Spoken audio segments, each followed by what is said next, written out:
नमस्कार, आप देख रहे हैं वन इंडिया हिंदी। स्वागत है हमारी खास पेशकश न्यूज एक्सप्लेनर में, जिसमें हम आपको बताते हैं खबर के पीछे की पूरी खबर और उसके मायने।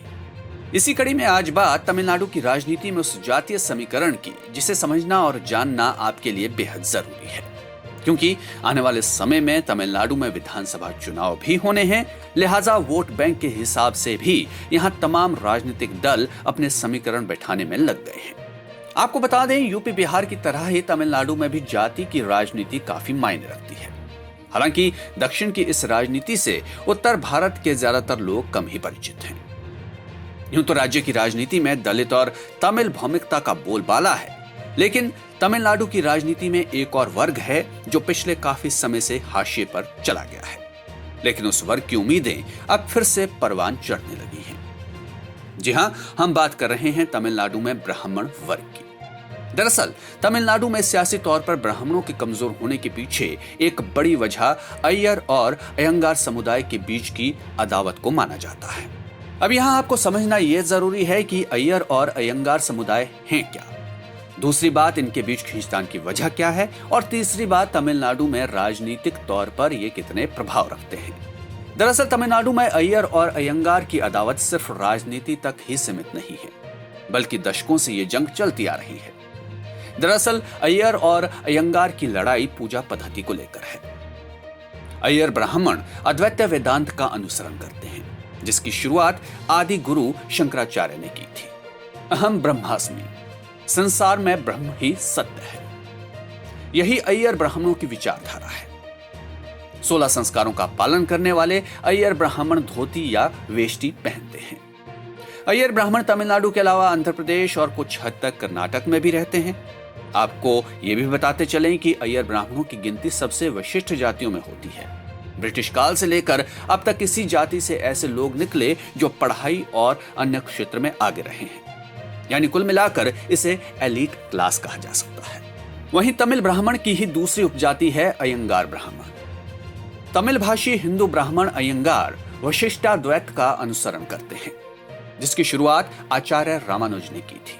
अय्यर जहां सिर्फ ब्रह्म पर विश्वास रखते हैं और दुनिया को एक माया का रूप मानते हैं, वहीं अयंगार का मानना है कि जगत भी ब्रह्म का ही हिस्सा है।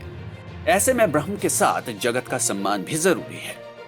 अब आपके लिए ये जानना जरूरी है कि अयंगार ब्राह्मणों में भी दो उपजाति हैं, वडकलई और तेनकलई।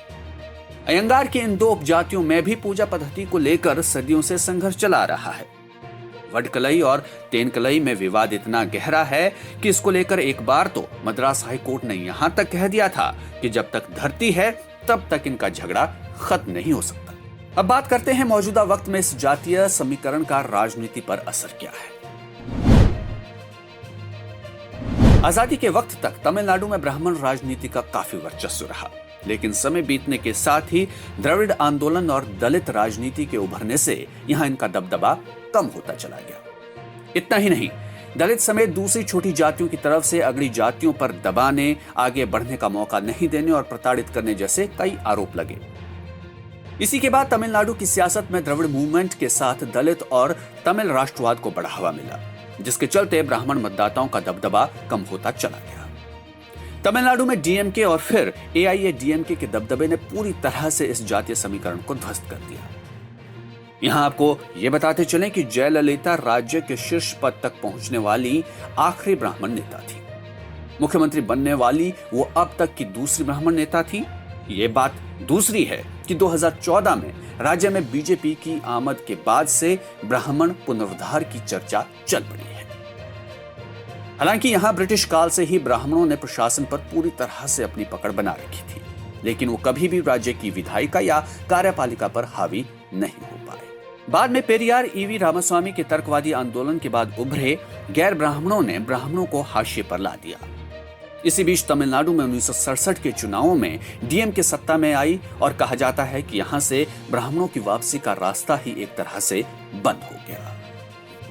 डीएमके के पहले मुख्यमंत्री सीएन अन्नादुरई ने आक्रामक ब्राह्मण विरोधी नीति का पालन नहीं किया, लेकिन कहा जाता है कि उनके उत्तराधिकारी एम करुणानिधि ने सुनिश्चित किया कि समूचे सरकारी और कार्यकारी तंत्र से ब्राह्मणों का सफाया कर दिया जाए। ये स्वाभाविक भी था क्योंकि ओबीसी जनसंख्या के 70% थे और ब्राह्मण महज 2.5 से 3%। फिर भी अपनी जनसंख्या के अनुपात के विपरीत ब्राह्मण नेता तमिलनाडु की राजनीति में लंबे समय तक बने रहे।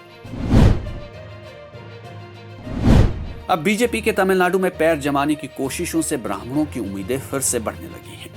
2021 के विधानसभा चुनाव के हिसाब से बात करें तो तमिलनाडु के कुछ जिले ऐसे हैं जिनमें चेन्नई, मदुरई, पलक्कड़ शामिल हैं, जहां पर अय्यर और अयंगार ब्राह्मण समुदाय के वोटर्स निर्णायक भूमिका निभाने की क्षमता रखते हैं।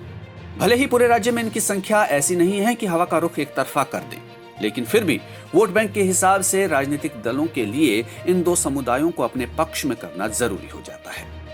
इसकी सबसे बड़ी वजह यह है कि इन दोनों समुदायों के पास ही तमिलनाडु के बड़े बड़े मंदिरों की बागडोर है, जिनका श्रद्धालुओं पर काफी प्रभाव है और जाहिर तौर पर इसका राजनीतिक असर भी होगा। लिहाजा 2021 के चुनाव में राज्य में बीजेपी की एंट्री के साथ ही अब यहां के ब्राह्मण फिर से अपनी खोई जमीन वापस पाने की कोशिश में जोर शोर से जुट गए हैं। लेकिन सीमित आबादी, सामाजिक, धार्मिक और सियासी एकता का ना होना इनके लिए इस रास्ते को और ज्यादा मुश्किल बना देता है। न्यूज एक्सप्लेनर में आज बस इतना ही। आपको ये जानकारी कैसे लगी कमेंट बॉक्स में हमें जरूर बताएं। नमस्कार।